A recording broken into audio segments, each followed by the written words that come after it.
E connosco no 360 o bastonário dos engenheiros Francisco de Almeida Santos. Boa noite e obrigado por estar connosco no 360.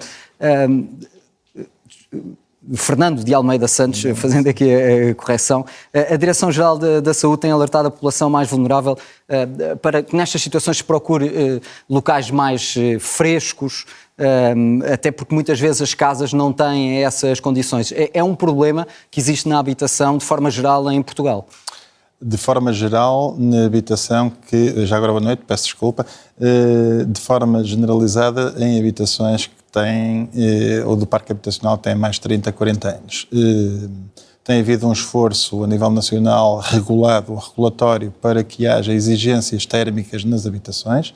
É obrigatório desde há bastantes anos o projeto térmico e a implementação de medidas tecnológicas e de física das construções para atenuar o calor das casas, por exemplo, no verão, ou o frio das casas no inverno, mas a verdade é que mais de metade da população portuguesa vive em casas com mais do que essas idades e, portanto, só nas novas é que esse problema tem vindo a ser mitigado, naturalmente. E em relação a essas habitações mais antigas, haverá alguma coisa que possa ser feito? Algum tipo de ajuda também que permita às pessoas a adaptarem as casas a estas situações, a estas realidades que vivemos nesta altura?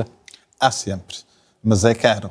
Ou seja, se nós tivermos, por exemplo, uma casa no norte-centro de Portugal que seja toda de pedra, por exemplo, do ponto de vista térmico, no verão até é cómoda porque tem algum arrefecimento, mas em contrapartida outras não. Há efeito de estufa e quando há estas vagas de calor ou vagas de frio é muito complicado em condições normais assegurar a capacidade térmica da casa per si. Ou seja, o primeiro estudo é feito sempre por aquilo que a casa é, vidros duplos, não existiam há 50 anos, existem agora, existe essa vantagem, mas com estas vagas de calor tem que haver complementaridades, e as complementaridades chamam-se equipamentos de climatização que não estão disponíveis para o bolso, para os rendimentos de todas as pessoas e, portanto, a pobreza energética é precisamente isso, é os rendimentos das pessoas não serem suficientes para estas poderem arrefecer ou aquecer a casa consoante a sua necessidade de conforto.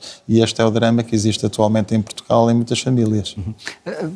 Pelo menos eu tenho a ideia de que é mais fácil aquecer as casas do que arrefecer as casas. Estou errado nesta forma de pensamento? É idêntico. Do ponto de vista do equipamento de climatização, o equipamento, por exemplo, um ar-condicionado, tanto aquece como arrefece, o gasto de energia é relativamente semelhante. Nos casos pode ser mais para o aquecimento, noutros casos pode ser mais para o arrefecimento, mas o investimento aqui é forte.